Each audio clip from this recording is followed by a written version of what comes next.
Hello, my name is Armando and I'm a naturalist here at Beaver Lake Nature Center. So in this 4-part series, Nature at Home, we are going to talk about how to create a natural space in and outside of your home. Right now, gardens are seeing a huge rise in popularity, and part of it, is because we're spending a lot more time at home. And if you were interested in starting your own garden, I think the first thing you should ask yourself is, why do you want to garden? For a lot of us, we want to create a beautiful garden, mostly for the aesthetic reasons. It sort of creates a beautiful, picturesque area in your yard that can be beautiful to look at. It's a nice place to go and relax, especially after a long day, or just a place to sort of break up your day, from spending a lot of time indoors to having this beautiful outdoor space that you can relax in. Or for some of us, we want to be able to grow our own food. Sometimes the freshest produce makes a really huge difference in the meals that we prepare. And nothing says fresh like going out into your garden and picking something off of a vine or off of a stalk right then and there for dinner. Unfortunately, that's not really a reality for a lot of us. I personally live in Syracuse City, and so in places like that, we're stuck with places that look like this, where it's completely overgrown and there's a lot of plants there that maybe shouldn't belong there, or those are the types of plants that you don't want to be growing. Or sometimes there used to be this beautiful outdoor space, but the owner of that place, or the previous owner of that place, just wasn't able to upkeep anymore, and so it kind of got overgrown and became very jungly looking, Or, in sort of my perspective, you don't have that much space outside. All you really have is either a porch or a patio or a balcony, and you have this very small space that's outdoors that you can grow something in. But don't worry, you can still have a garden. So now, let's talk a little bit about the importance of nature and why nature is important, and why maybe some other reasons you want to start a garden. It's really good for your well-being. If you ever step outside after a long day and just sit and relax in nature, you tend to get a little bit more relaxed, a little bit happier. Your stress levels start to reduce. Being outside is super good for you, which then lowers your risk of illness. Studies have shown that just spending 5 minutes in nature can help reduce anxiety levels, reduce your risk of illness, and other studies have shown that even just touching soil is really good for you because there's a lot of microbes in there that are beneficial for your health. It also helps enhance your concentration. Think about how long it takes to garden sometimes. For some people, they can only spend maybe 10 minutes at a time, if not less than that. But for some of us, we can spend hours out in our garden, taking care of it, maybe harvesting things, pruning things, planting things. It takes a lot of time and dedication to be able to focus on just that one action. Being out in the garden will enhance your ability to sort of keep on task for multiple things instead of having to worry about juggling everything. And also, it provides food. If you're interested in growing food, gardening is the way to go, honestly. Even if you have a very small space, you'll be surprised the amount of things that you can grow in a very small space. So now, we're going to talk about outside planting, and let's talk about what plants essentially need. Here are some things to consider. One is light. Light is the number one thing that you need to worry about when you're picking out where you're going to put your garden and what kind of plants you can grow. Plants need light. It's the only way they can really create their own food. We can add nutrients into the soils, we can make sure we're watering properly, but without light, they won't be able to photosynthesize. And depending on your situation, you might only have light like this, where you get partial light here, and the rest of the area is shaded. Or sometimes the entire area is covered with trees, and you're only getting this dappled light amongst the floor. Some of you might get lucky and have beautiful open yards with full sun. But remember that some plants can't do well in this bright of an environment. So everything else that you do for your plants is going to be determined by your light levels. So it's really critical for you to figure out exactly what kind of light you get, maybe how long light is present in your garden, and Something else, the direction in which it's coming in. So we all know which way the sun rises. It rises from the east and sets to the west. Here in the northern hemisphere of the Earth, the sun has a predominant space towards the southern part of the world. So when you are sort of planning out your garden, you're going to want to make sure that you figure out exactly where you're going to get the light from.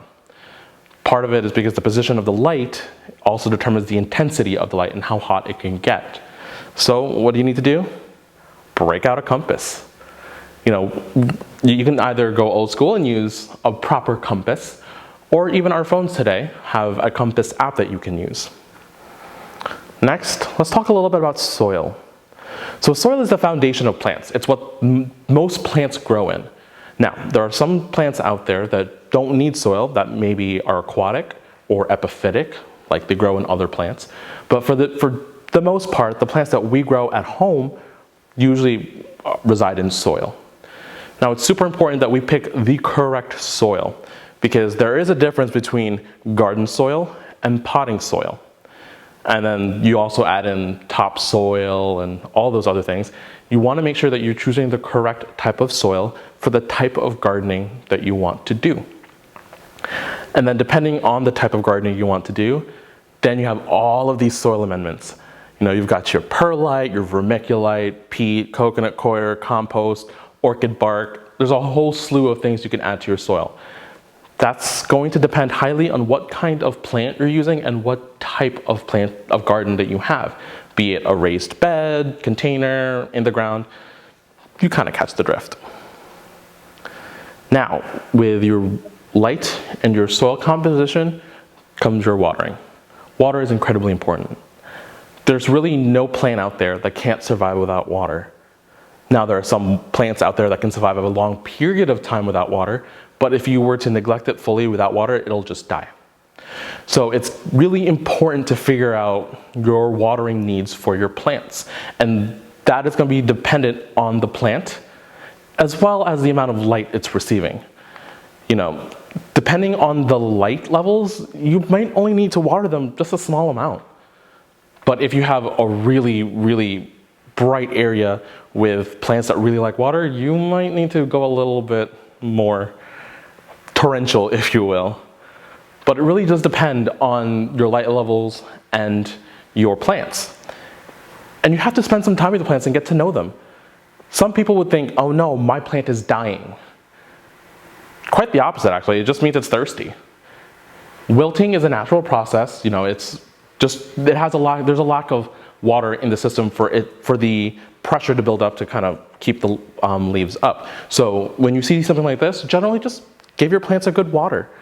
Now, there is such a thing as overwatering, so you're going to want to be careful and be aware of the signs of overwatering. Usually that means leaf loss or yellowing leaves.